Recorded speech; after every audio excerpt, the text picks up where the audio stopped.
Hello and welcome to this month's after-class webinar. Today, we will be reviewing the process of making CheckMate fixtures to be used in collision detection. This does require CheckMate 14 version 800 or newer of a full install because there are new commands on the CheckMate ribbon. We start off with a CAD file of your modeled fixture. Then there are two basic steps. One, creating the CheckMate fixture from the CAD fixture, and two, loading and using the CheckMate fixture. It is important to note that the use of CheckMate fixtures is solely for the purpose of using the collision detection module. If you want an accurate fixture to create programs from, such as alignments, then you should be using your CAD fixture in SOLIDWORKS assembly files. Creating the CheckMate fixture from the CAD fixture takes 2 to 3 small steps. These steps are located on the Setup ribbon under the Create CheckMate Fixture from CAD Fixture dropdown, as you can see in the diagram below. We will now review each of those steps. The first step is to make the fixture group. After the CAD model of the fixture has been opened, select this command and you'll be prompted to give the fixture group a name. The default name is My Fixture, but you can call it anything you want. CheckMate then creates a level of the same name and puts the fixture group of CAD geometry on it. Let's go and do it.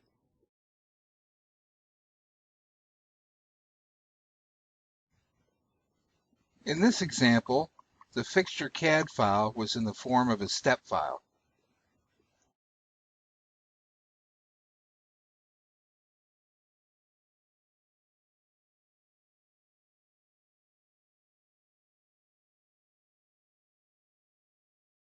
The first command, Make Fixture Group, creates the new geometry for the CheckMate fixture and puts it in a group whose name is chosen by the operator.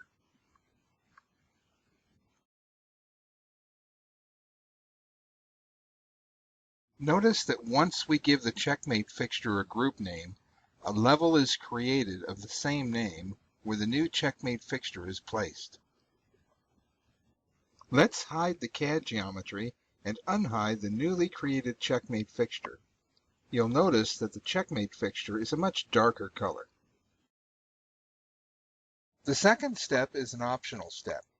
If you have components of the fixture that should be removed before running the CMM program, we can deal with that. With the CheckMate fixture unhidden, we can select geometry from it and then place that geometry on the hot list.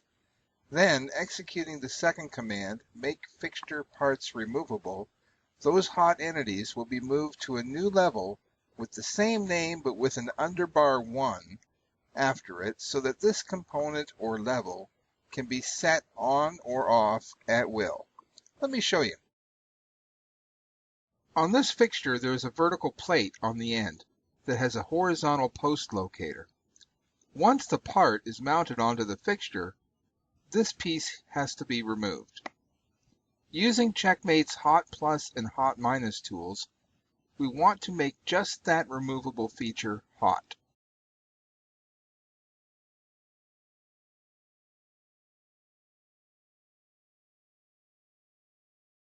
You can see that after executing Make Fixture Parts Removable, we now have a new level with the same name, but with an underbar 1 as the suffix. And now we can hide that removable part of the fixture simply by turning off the underbar 1 level. The final step of creating the CheckMate fixture is to save the fixture to disk so we can use it later. Executing this command will first prompt you to select the fixture group name from the pop-up list, and then prompt you for the save location. By default, CheckMate expects the fixtures to be stored in C:\users\public\public documents, Origin International Inc. /CheckMate140 /fixtures, which is a new folder in the CheckMate install directories.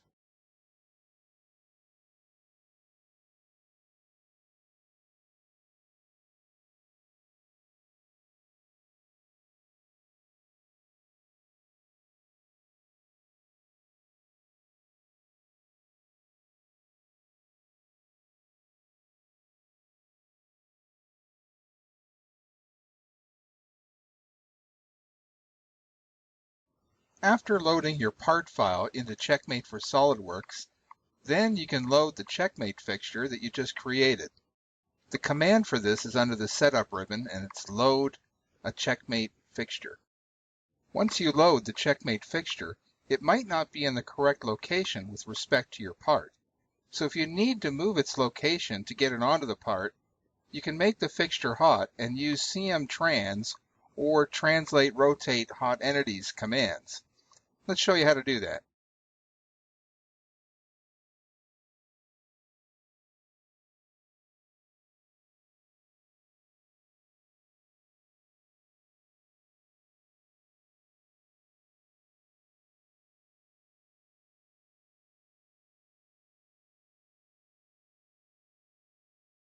So we make the CheckMate fixture hot, and then we go and execute CMTrans.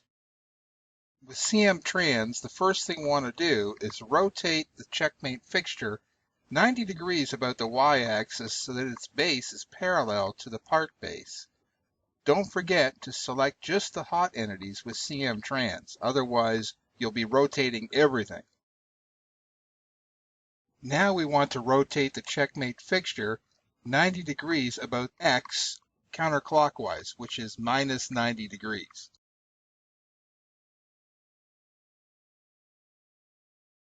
Orientation looks good. Now we just have to translate the locating post on the fixture to its mating hole on the part.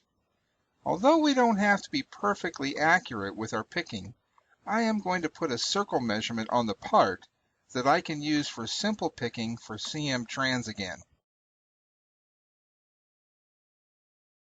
Now I'm going to execute CMTrans again, but this time I'm going to make two picks. I want to move the fixture from the approximate center of the post to the center of the hole on the part by making the second pick the hole measurement that we just created. Looks great.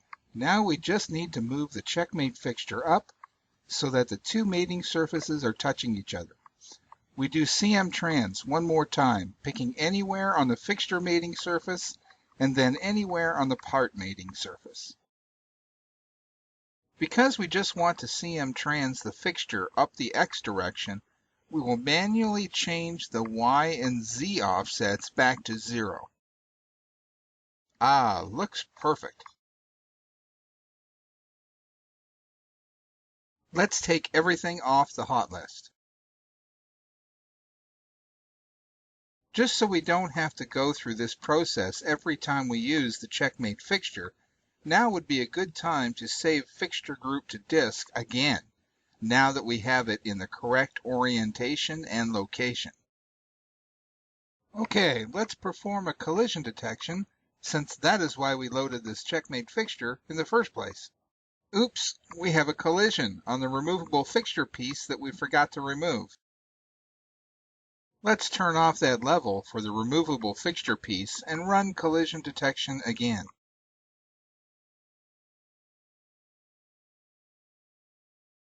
Thank you for joining me in this month's after-class video showing how to create and use CheckMate collision detection fixtures.